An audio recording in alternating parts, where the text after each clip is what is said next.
what strikes me about the appearance of this tree is, I mean, for one, how large it is, because we don't usually have trees that are this big, I don't know, around here, but also, like, the way it hangs over.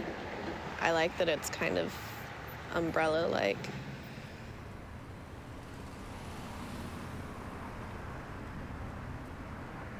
It makes me think of this willow tree that was in the backyard of these two little kids that I used to nanny. And we would always play around underneath it, and they liked to jump and grab the branches and stuff. But it makes me think of that just because of the way it hangs over. But it also just kind of feels like it doesn't belong here. It feels like this really, like, natural, beautiful thing that's, like, in the middle of a parking lot and a street and a railroad track.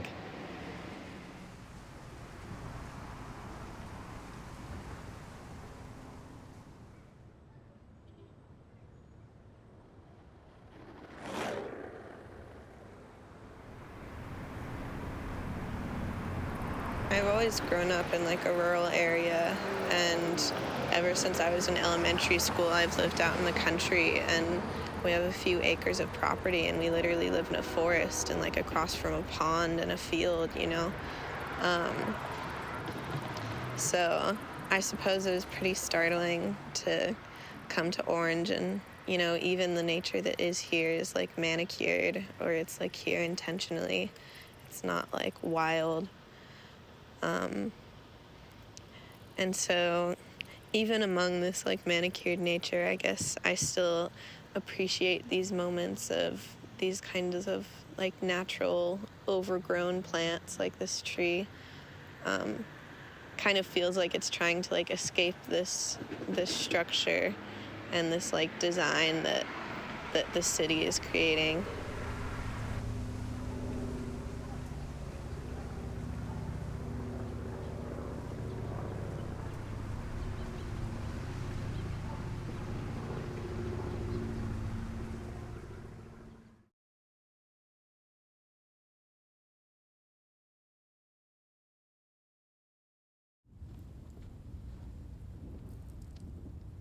Well, the thing about this tree is I feel like it's like a landmark for the area, you know, like growing up and living over here, I've always seen it up on the hill, and then you go up to the picnic tables, you know, to sit or relax or do some activity, and the tree is always there. You know, it's kind of, um, you know, it's been long standing there forever. It's very stable. It's like a stable landmark of the area. I feel like it makes it just feel so lively. Just having a tree there, like this one big living thing, and the way that it would provide shade on the tables and the different, like, through the leaves, like the spots of sunlight and the spots of shade was like, just made it it makes it a really calming place to come here and, you know, sit with this tree.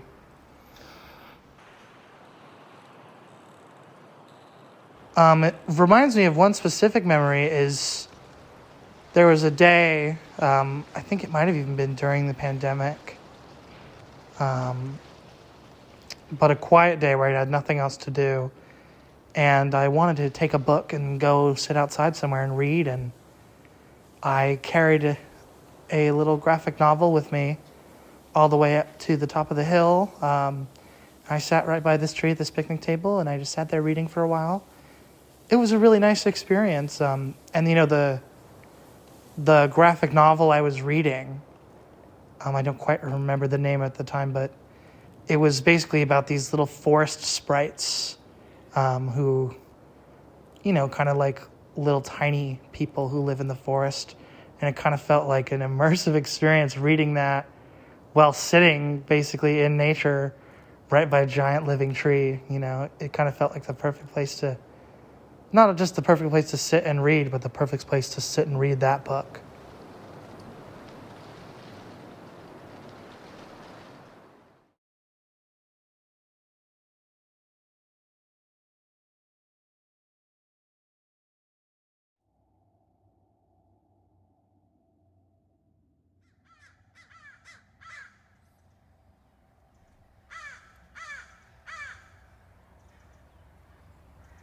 though a bit of a rough, sideways feel about it, this is still a very friendly tree. It's giving and taking like all the other ones, filling up 4 people's buckets with oxygen each and every day in exchange for a bit of their waste. Each one of its branches reaching up to its best friend. Every tree's best friend at that. Its trunk, unmoved, preaches simplicity. It's the inverse of you and I, starting and ending in the same soil.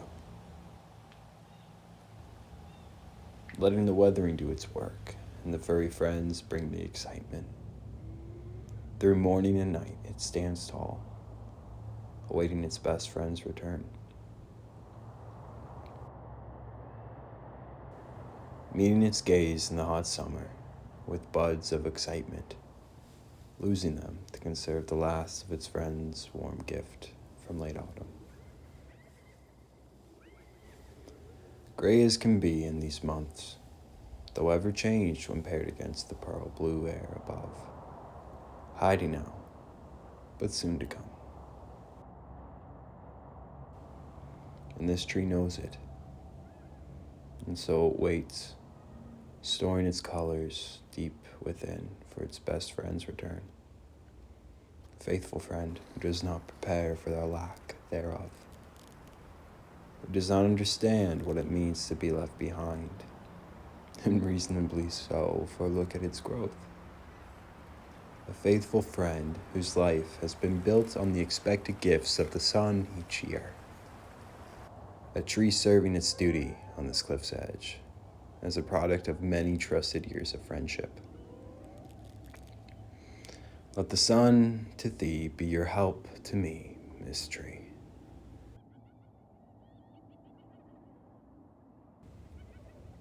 Thank you for your care and continued ode to what it means to walk simply. Cheers to the spiky tree.